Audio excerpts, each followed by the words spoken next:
Good afternoon, everybody, and thank you for joining us this afternoon. My name is Ian from SOFTRAX, and we're very excited to present to you this afternoon. Welcome to our presentation, Preparing to Report on ASC 606, a survival guide for private companies. So as a few people are still trickling in, I'll just go through a quick housekeeping note. This is a CPE eligible webinar, an internet group-based course. It will be eligible for 1.0 CPE credits in accounting with full participation, So in order to qualify, please make sure that you answer the 3 polling questions that we will disperse throughout the presentation. You can do that with the GoToWebinar console on the right side of your screen. Likewise, if at any point during the presentation you have questions that you would like to see the panel answer, feel free to use the question functionality in the GoToWebinar console. If any questions are posed that we don't have time to answer, we'll make sure to follow up afterwards with an email to the group and make sure that all questions are answered. At the conclusion of the presentation, CPE certificates will be mailed out via email. No action necessary on your part. Just allow for a few hours for those to come out. And in the GoToWebinar console, there will be a post-webinar survey. Those are very helpful for us as we continue to shape content. So any feedback that you can give, just a quick 5-question, 30-second survey, that would be greatly appreciated. So I'll pause for just one more minute here as a few people continue to join in, and then I'll pass it over to Steve Kovac and he can introduce the panel. So once again, from SOFTRAX and from Aprio, thank you very much for your time this afternoon, and we're looking forward to a great presentation.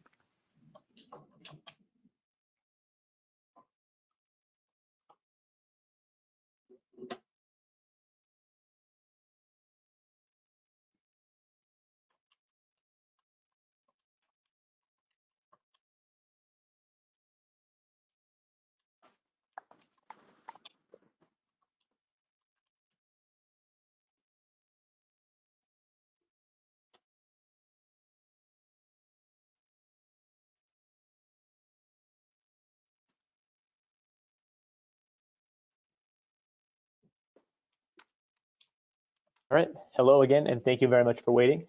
For all those who are just joining, thank you very much for attending our presentation this afternoon, Preparing to Report on ASC 606, a survival guide for private companies. We have an excellent panel for you this afternoon.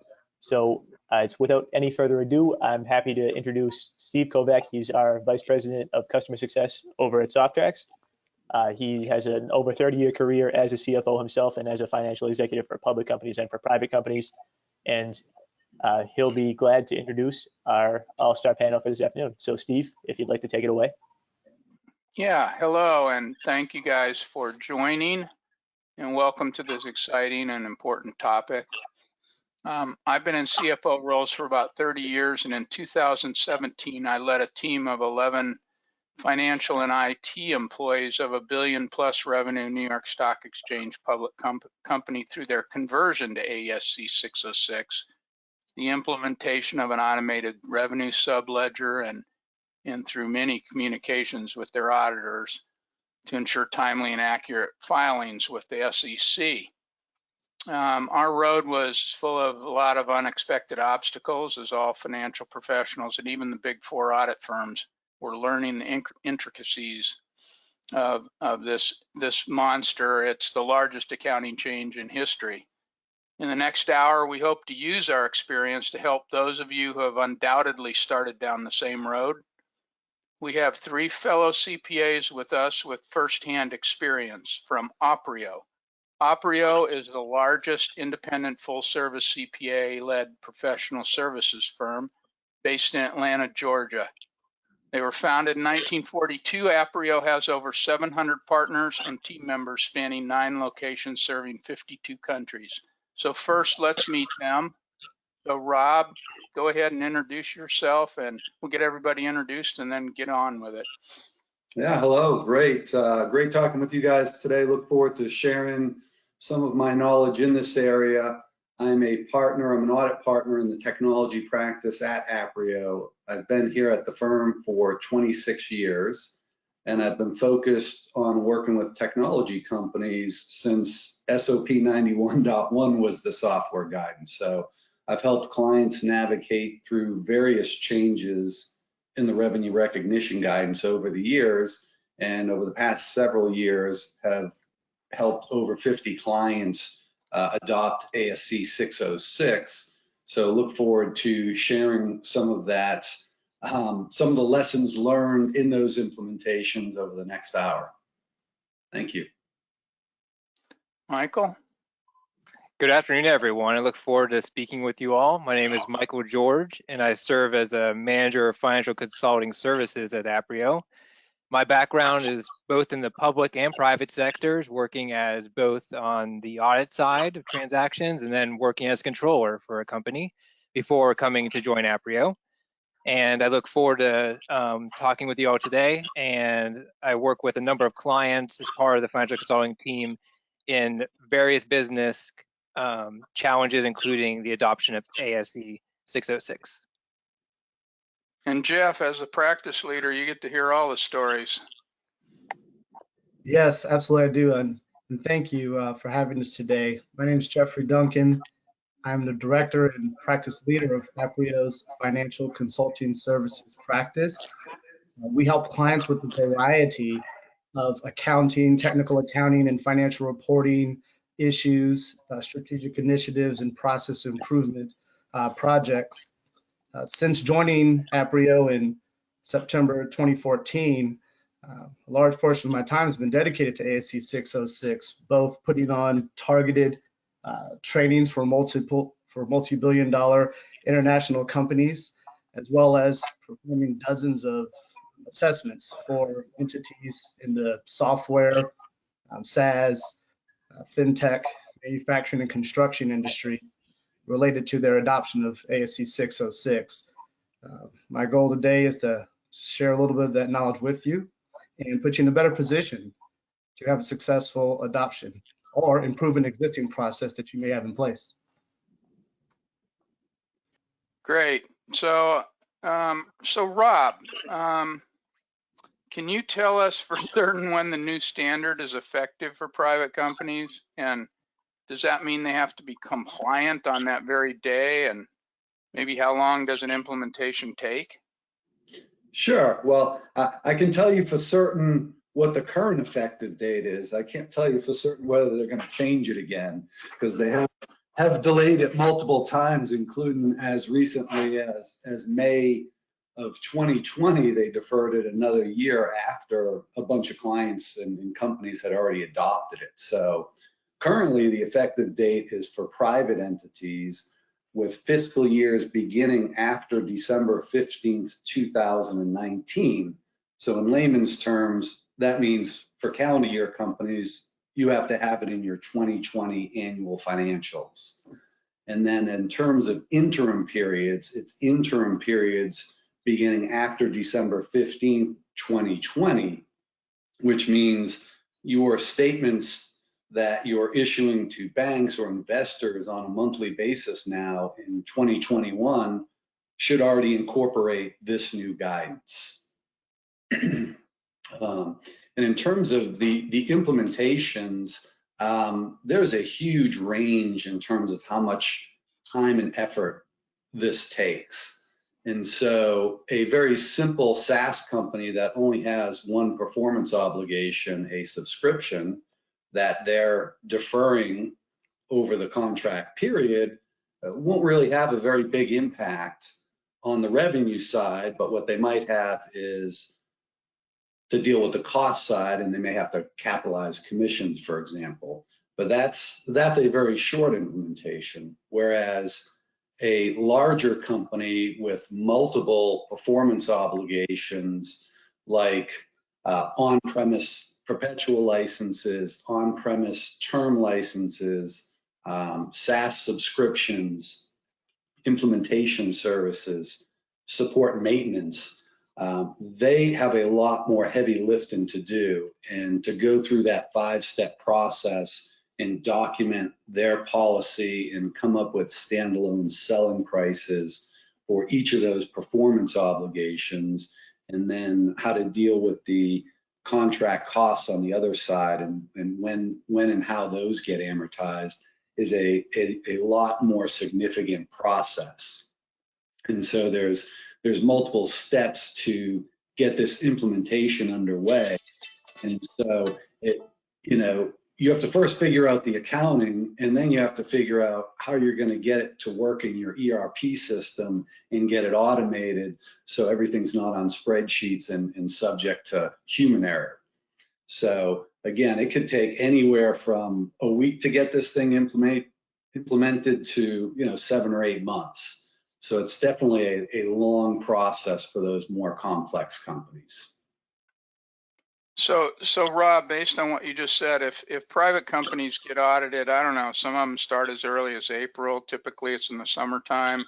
So when they hand their financials to the auditors in the next few months here, those financials need to be 606s. Is that correct? Yeah, absolutely. Okay. We're going through. This is high peak audit season for us. April 30th is typically our biggest deadline. But that's a lot with maybe non-software companies. Although the software companies usually have a longer period of time to issue their audit to the investors as well as the banks. And so, May, June is definitely a heavy time for us to do our technology clients. And some of them hopefully have already implemented it. We've been trying to get them to do it for years, right? In reality, some of them are trying to do it as the audits start, and which is just going to create a bad experience. So the sooner companies get started on this thing, the better off they're going to be. Okay. All right. So you get your CPA credit. We'll do our first of 3 polling questions. Where do you stand in terms of your ASC 606 IFRS 15 adoption?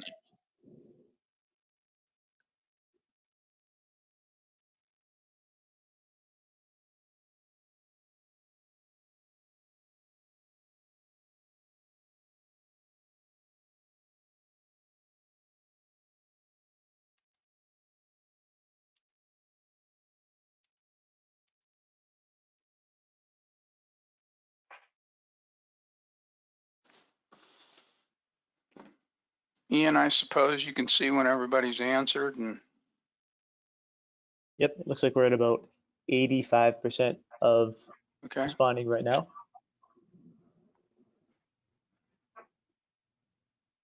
So I can go ahead and close it in another second or two, and I wonder if you have any thoughts on the results.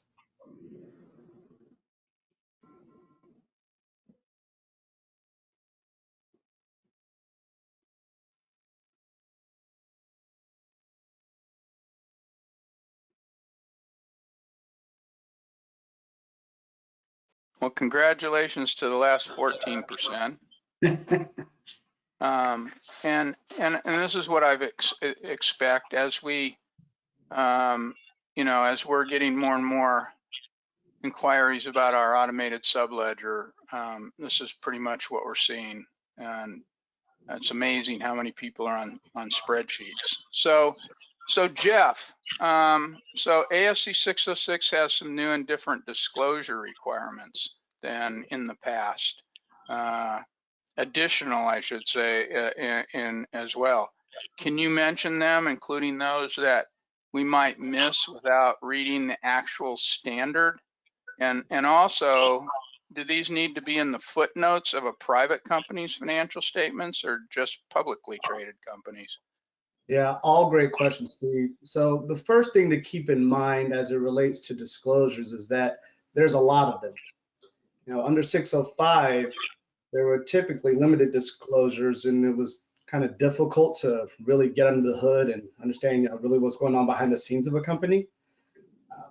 ASC 606 changes that. The new standard requires a lot of quantitative and qualitative information. Usually, you see in the past, companies put disclosures to the side, right? They say, well, we'll look at that later after we get our financials together. We're advising clients over the last few years, look at them earlier. You might need to have some changes to your systems to just capture the data required to fulfill the disclosures, particularly for your quantitative disclosures. And beyond that, for any companies that are currently public, obviously this information is required quarterly. Even some of our private clients, they have debt covenants that require them to produce quarterly information, although they have longer than a 45-day turnaround, yet still quarterly information is required for them as well.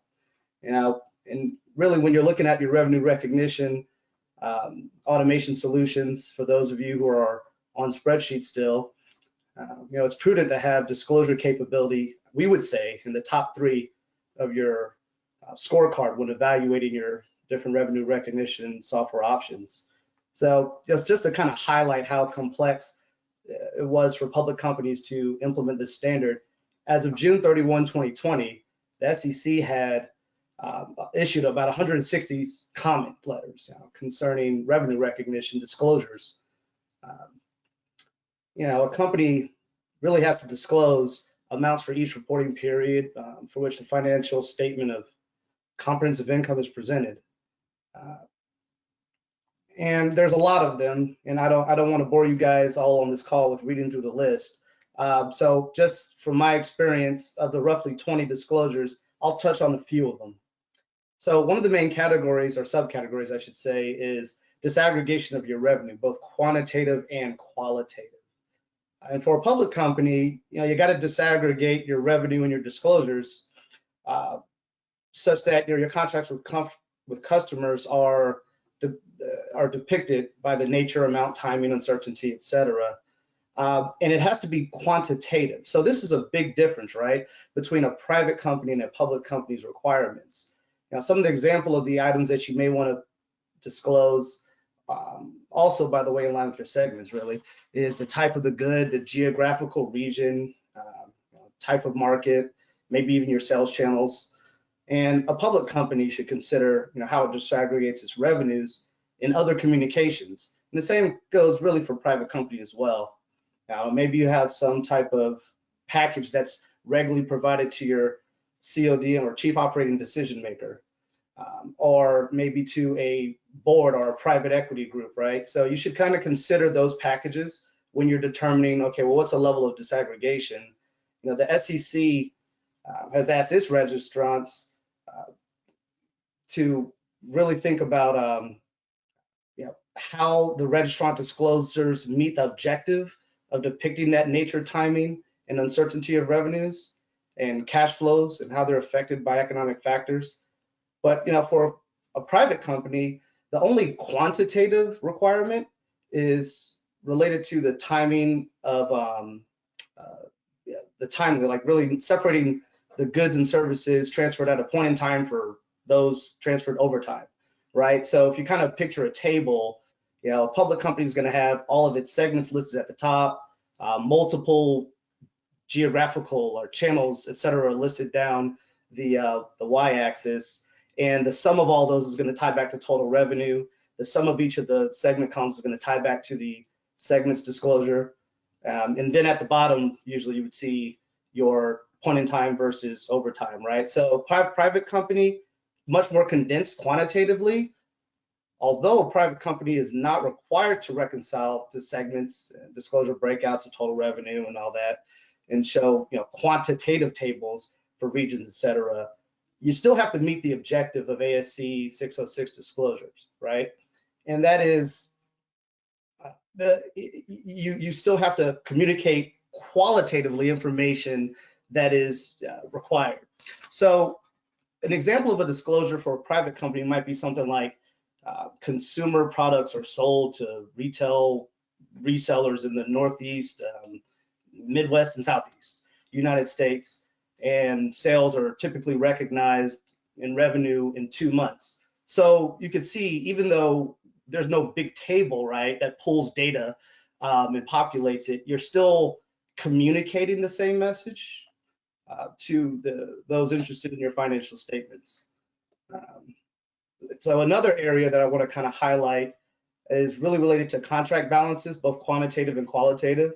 So for a public company, you know, you're going to have to disclose revenue recognized in the reporting period that was included in contract liability balance at the beginning of a period. So think of this as like maybe deferred revenue, right? You got cash from a customer for a performance obligation that you didn't satisfy. you have to ask yourself if you have the ability to identify the amount of revenue that you recognize related to that beginning of the period amount, deferred amount. The company can't just say, oh, well, we'll subtract current, beginning from current deferred revenue, because obviously there's other movements involved in there, right? So this is where having a system that is capable of automatically tracking all this detail is extremely important. I guess one other thing I want to kind of mention is on the performance obligations. So you're required to disclose your revenue recognized in the reporting period from performance obligations satisfied or even partially satisfied in previous periods, which if you kind of at first when I first heard this, it sounded very like kind of counterintuitive, I guess. Like, well, if I've already delivered on the performance obligation, shouldn't I have like already recognized all my revenue? Well, the most common example is a change in variable consideration estimate, right? So think you've already gone through your steps, you've allocated your estimated variable consideration, which is a big change from the prior standard. Maybe that all related to one of your performance obligations.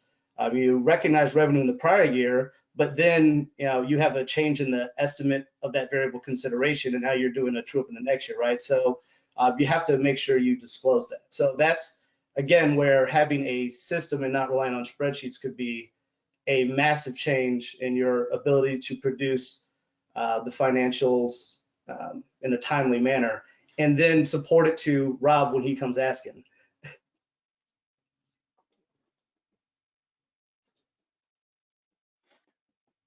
Okay.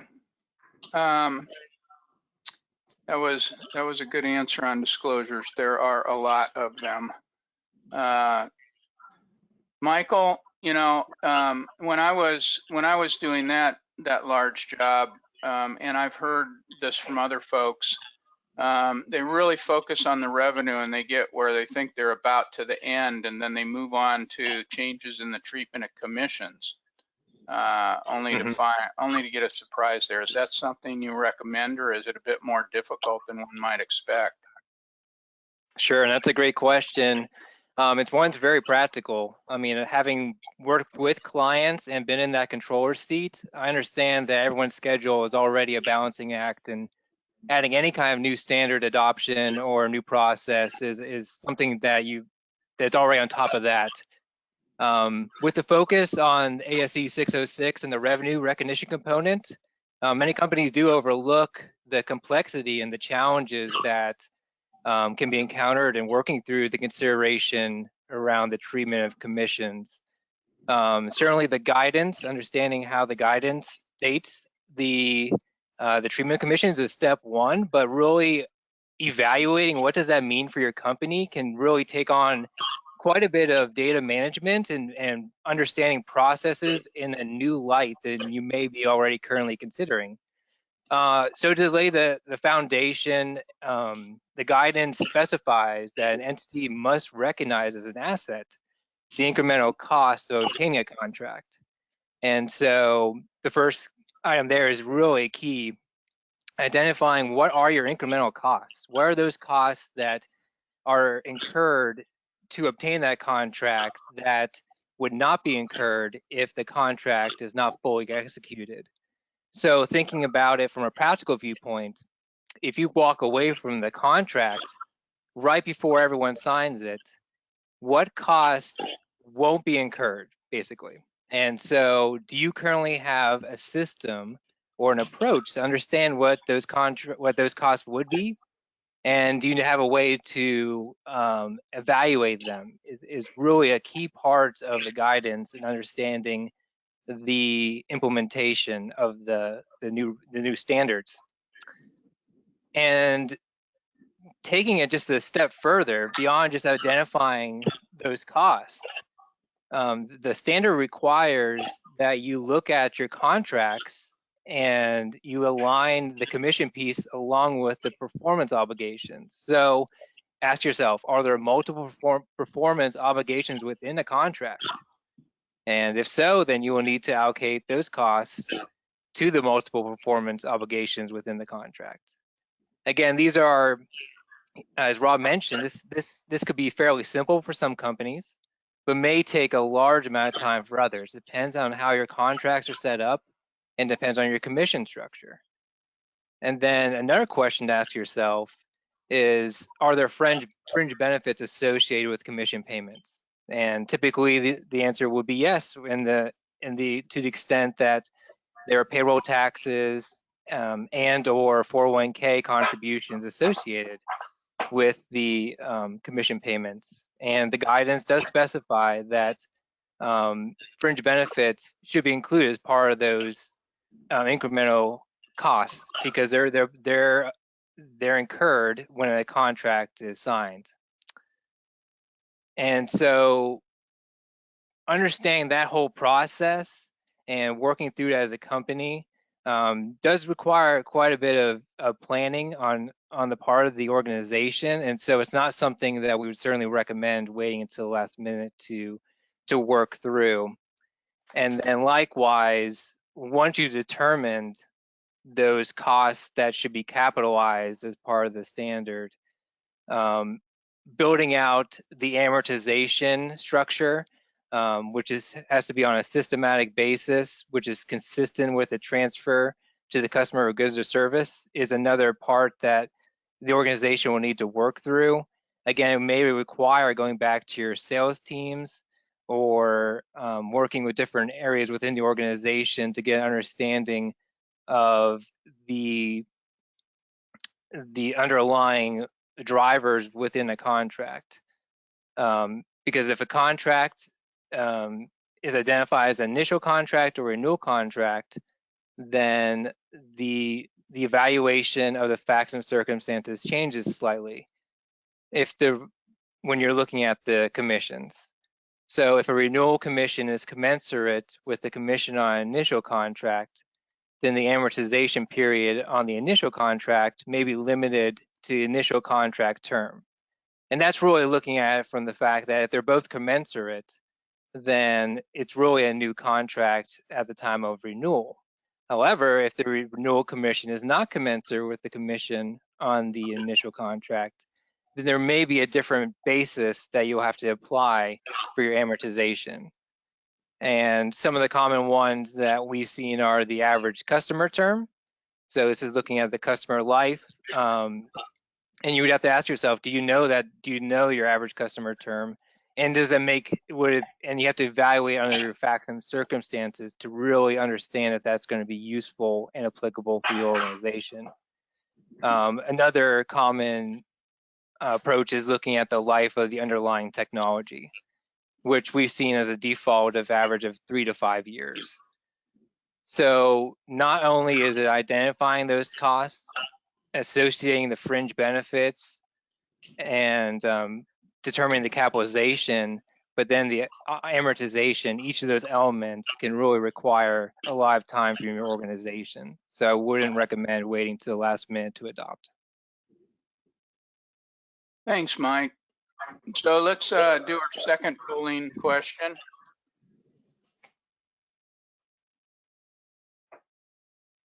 How is your company currently handling or planning to handle the requirements of 606? Excel spreadsheet, an ERP system, a point solution like a automated subledger, in-house customizations, or you're unsure?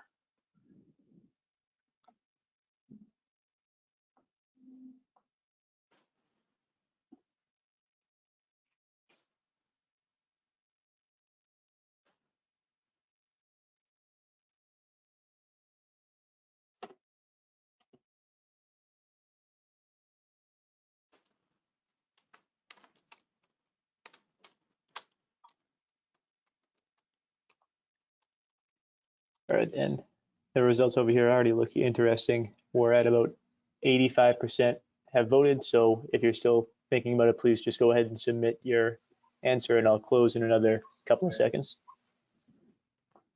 And I'll show the results.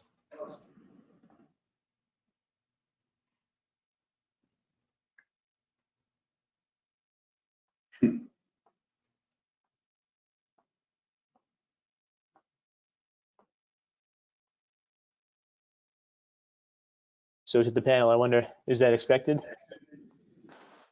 Okay, well, yeah, definitely the Excel. That's what we're seeing most people. The unsureds, please email us. We can help. So moving on, Rob, many of our participants work at software companies. In what areas have they been affected the most by ASC 606? Sure, this is a great question, and we've already touched on two of the big areas. The disclosures is definitely a lot more work, and then the commission side and the contract cost side of it are big issues. And we're also going to talk about standalone selling price a little later, but that's another big area. I'm going to focus on a couple areas that have impacted our clients, and these are the areas that take them the most time to deal with. So the first relates to implementation for a SaaS company. You know, under the old guidance, in order for SaaS companies to recognize implementation up front as they did that work, that implementation had to have standalone value. And for that to have standalone value, it had to be able to be resold, or other vendors needed to provide that same service. Because many of our clients did all their own SaaS implementations, they didn't have a vendor that did that work for them, and therefore they had to defer that implementation revenue over an estimated life of their customer. And you know, this was an area which to many CEOs, for instance, didn't make any logical sense. They did the work, they got paid for the work, but they couldn't recognize it. So under the new guidance, most of our SaaS companies have actually gone the other way, and they're now able to take a position that the implementation is distinct and they can recognize it up front. So under the new guidance, for that implementation to be distinct, it needs to be distinct within the contract, meaning someone could read that contract and see that there's specific work related to implementation that is going to be done. And then it also has to be distinct from other performance obligations in the contract. And they define that as something that can be used by itself or with goods and services readily available. So under the new guidance, there's significantly more judgment involved. Under the old guidance, it was, hey, we don't have any third-party vendors who did this, so we've got to defer it. Under the new guidance, a lot more judgment's involved, and you need to look at various indicators to determine if that implementation is distinct. So you need to determine, you know, are there other vendors who do it? How complex is it? Does it significantly modify other goods or services in the contract? And is it highly dependent or interrelated to other goods and services in the contract? You know, as some clients go through their analysis, they have, you know, some indicators that point to that implementation being distinct, and then they have other indicators that point to it not being distinct. And they could really make an argument for either side of that equation. And so in those situations, they need to determine the pros and cons in the financial, of not only the financial impact, but of, you know, the additional effort involved to do the accounting for one method versus the other method. So that's an area where we work very closely with our clients, helping them understanding those pros and cons of choosing one method versus the other if they could really argue for both. So for example, you know, companies a lot of times will give away this implementation work and not charge the customer for it. Well, if you go through and determine that that implementation is distinct, it's a separate performance obligation, and you have to allocate some of the contract consideration to that obligation. And what that means is if you're reallocating that revenue, you're probably allocating it out of the subscription revenue. So considering that some companies get their lending based on recurring revenue, and that the valuations on subscription revenue versus professional service revenue are significantly higher, that's a potential negative impact of adopting or determining that implementation is distinct. On the flip side, if you determine implementation is not distinct, then if you have any costs related to that implementation, as Michael just talked about, those contract costs need to be deferred over some period of time. And if you haven't been capturing those time and expenses over the previous several years, that's going to be a huge challenge to go back and do that work to figure that piece out. So another area that I'll just touch on briefly, because we see less and less on-premise licenses nowadays. Most of the new technology companies are starting off out the gate as SaaS companies. So the on-premise clients, there's been a couple areas of change. The first being you're not allowed to just default to the residual method anymore, meaning you would allocate contract consideration to the undelivered elements, and whatever was left you could recognize like as a software license. Now you've got to go through the motion of trying to determine standalone selling price for software licenses, which, you know, for many clients are all over the board. The other piece related to on-premise licenses that changed is the term licenses, or licenses that had mandatory PCS. Under the old guidance, those licenses were straight lined over the contract term. Under the new guidance, those licenses are a distinct license, and therefore you actually bifurcate the upfront delivered license from the support maintenance on that license in many cases. And you know, a lot of clients, for instance, will recognize 80% of that subscription fee on day one of the subscription, the other 20% as the maintenance fee over the term. So some significant changes there impacting on-premise clients. So Jeff, if I'm at a private company, but it's likely that we will be acquired by maybe a public company, or we might go public, or we might be acquired by a special purpose acquisition company, a SPAC. So what should I know that might change my outlook or sense of urgency regarding 606 implementation as a private company? So this is a very relevant question. And, you know, if you looked at my backlog, you would see 90% of it is in some way related to the SPAC kind of value chain. You know, with the rise in popularity of special purpose acquisition companies, or SPACs, in recent years, you know, many of our clients are trying to position themselves to kind of check all the boxes, right? They want to look like the shiny rock in the bucket there. You know, when the SPAC goes to try to identify a acquisition target. In fact, you know, the proceeds raised in the first 9 months of 2020 were more than like triple of all the funds raised for SPACs in 2019, and it's still growing exponentially to date. So for those of you who don't know, you know, probably asking, what's a SPAC, right? So a SPAC is a newly formed company, right? Its purpose is to raise cash in an IPO. And then it turns around and uses that cash to acquire a target, right? That oftentimes results in what's called a de-SPACing, right? The SPAC goes away and the company they bought then becomes a public company. Or it could be a SPAC acquiring multiple targets and then later on kind of getting dissolved.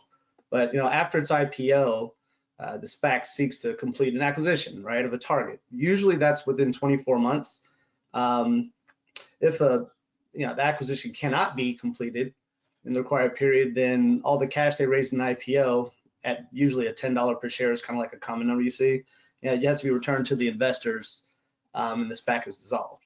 right? So the target company becomes what's called in SEC language the predecessor of the SPAC upon the close of the reverse acquisition. And that distinction is important because it dictates your reporting requirements. And the operations of the target, right, they become the public company. So the operating company has to be able to meet all the public company reporting requirements.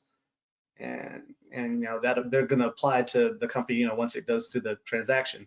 So typically, the SPAC files is called a Schedule 14A proxy statement, right? So that's the proxy statement they send out. All the investors look at it, they vote, determine whether or not they want this company, potentially your operating co, to become their future operating company, right? Or target of their acquisition. So that's going to include 2 years of financials, of your financials, and potentially quarters, comparatives, same quarter prior year, depending on the timing of that Schedule 14A, right? So if you were to get a 14A filed before the end of the first quarter of a year, you would only have 2 years of financials in most cases, right? But if you do one now or soon, you'll have to include that first quarter, right? So it really depends on timing, but baseline simple scenario, you just have 2 years of financials. So the target's financial statements that are included in that proxy statement are expected to comply with the public company GAAP disclosure requirements, right? As well as other SEC rules and requirements.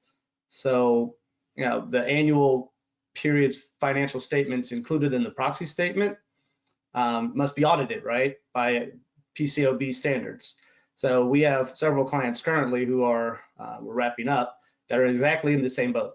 They have gotten interest from SPACs, or management is interested in being the target of a SPAC, and they want to make sure their financials are ready to go. So, once the SPAC shareholders approve the acquisition, it closes, the combined entity has 4 days to file what we call a Super 8K. It's just a special 8K form.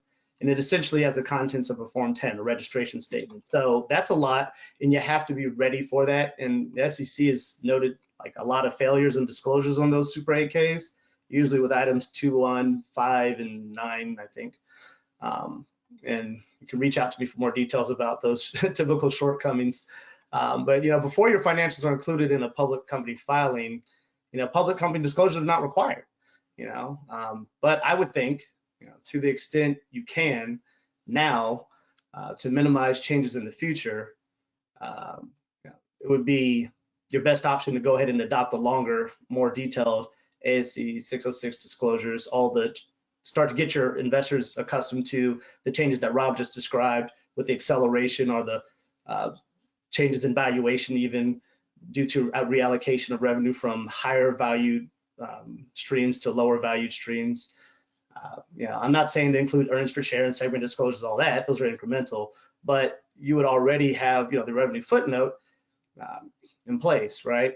Again, it's up to you. However, as I said, it's not required that since you're not currently a public company.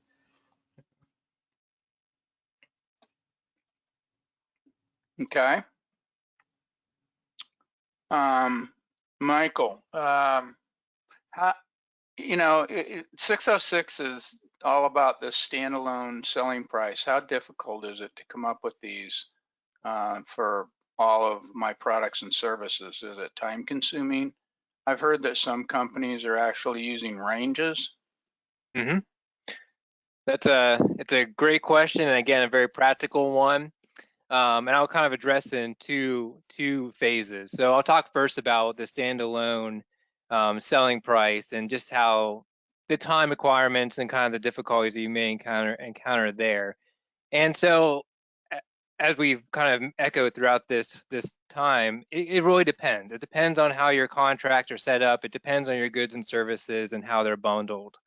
The standalone selling price is the price at which an entity would sell a promised good or service separately to a customer.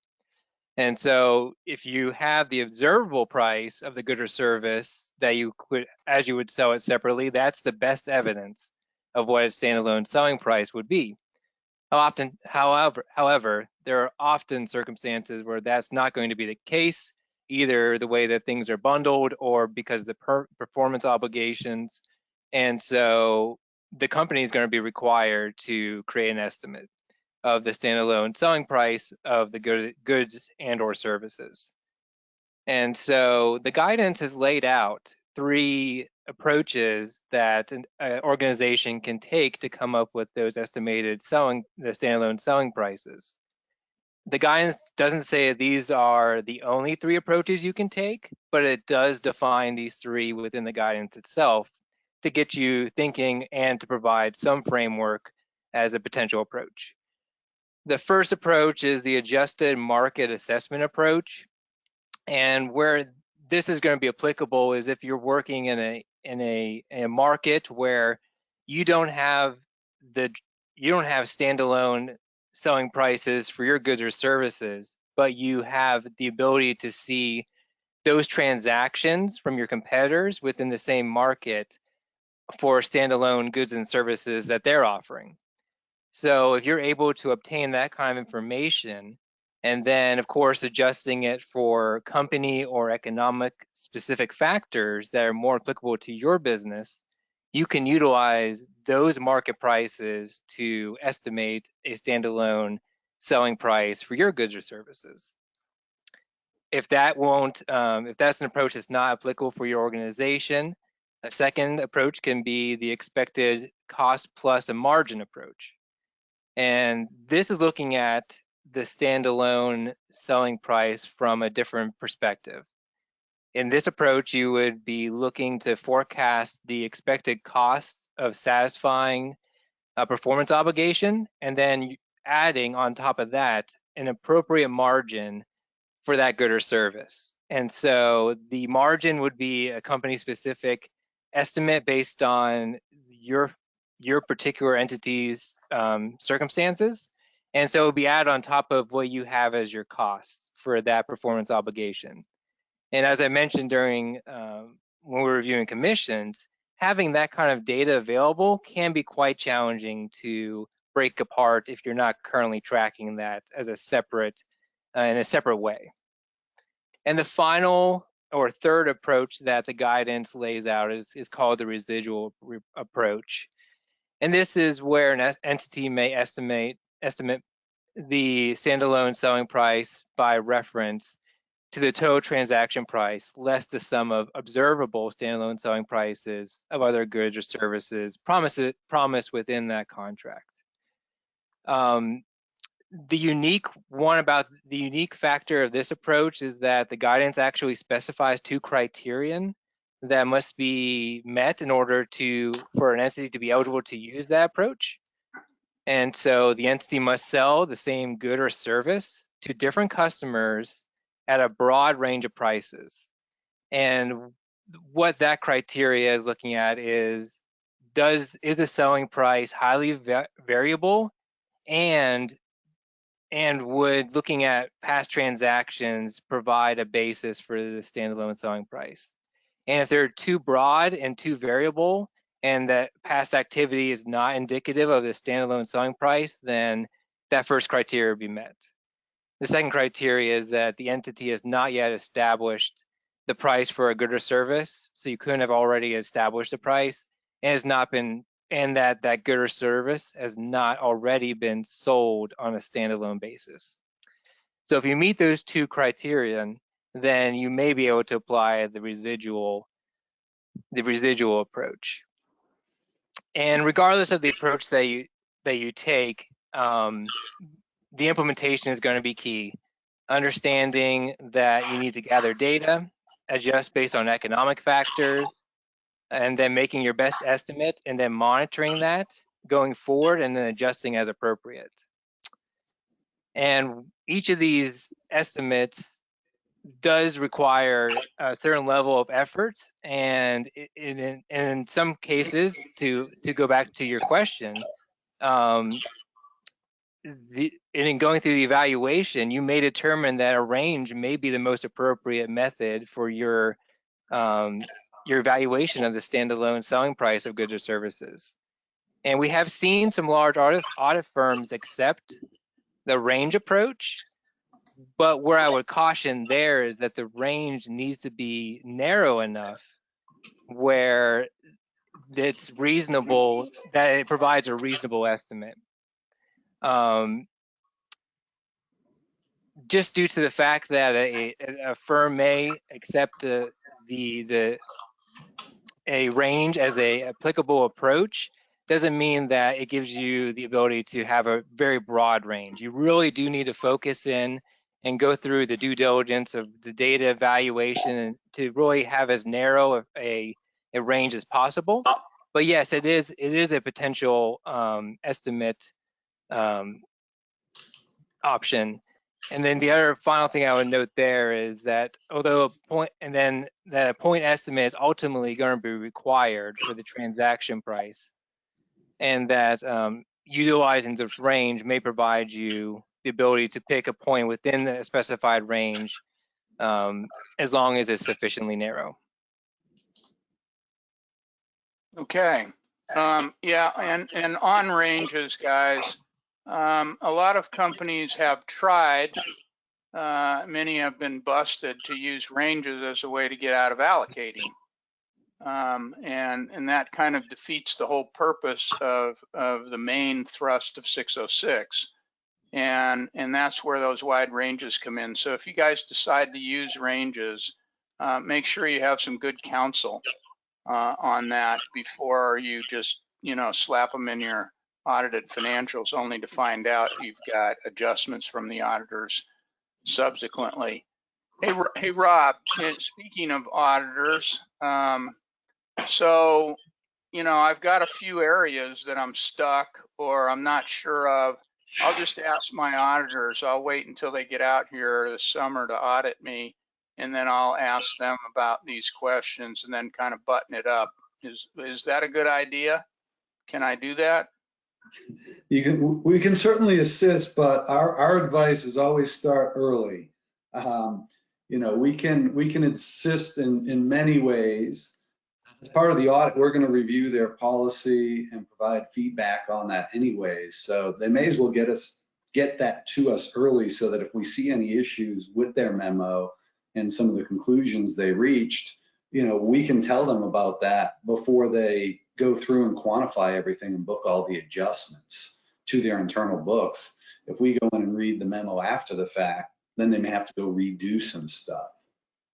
So we work with our clients anywhere from, and this is for private companies. The great thing with private companies, we can provide a lot of guidance as long as we're not making management decisions or quantifying everything. So we can go as far as to help them write their policy. We can give them examples of how the reallocation of revenue would be done. We can help them evaluate some of their data and give them some guidance on how to determine those standalone selling prices that Michael was just talking about. As long as ultimately management of the company, they need to take ownership of the conclusions reached. The other thing we can't do is go in and quantify everything for our assurance clients. We can't go in and help them establish SSP and go in and pull all their data set and reallocate the revenue between that, because that's an independence issue and we're essentially auditing our own work. Now we can do that for non-assurance clients, and we have done that for non-assurance clients. But for assurance clients, again, they've got to take ownership of it, and the biggest value we add to that is we help them navigate the guidance and think about alternatives in terms of the pros and cons of their decision process, like the decision on, distinct implementation that I discussed earlier. So the sooner they get started, the better, is the best advice. Yep. Yeah, most of our customers that are implementing the automated subledger, the public ones at least, most of them have a separate CPA firm that is advising them from their auditors who are auditing their policies that they choose. But in a private company, you got a little bit of a leeway there. So let's do our last polling question.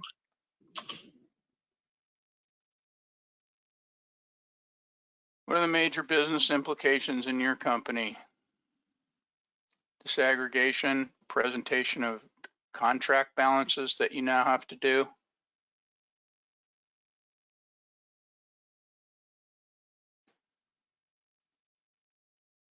By the way, you have to present your contract asset or contract liability net position by contract.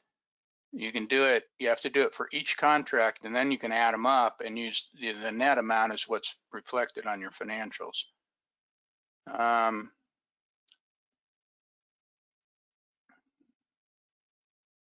we doing, Ian? We're doing pretty well. I'll close in another couple of seconds. So thank you everybody for your participation in the polls.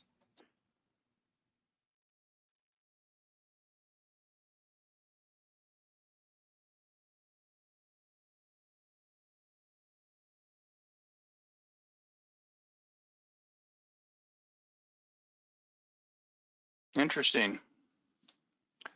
It's a little bit of everything.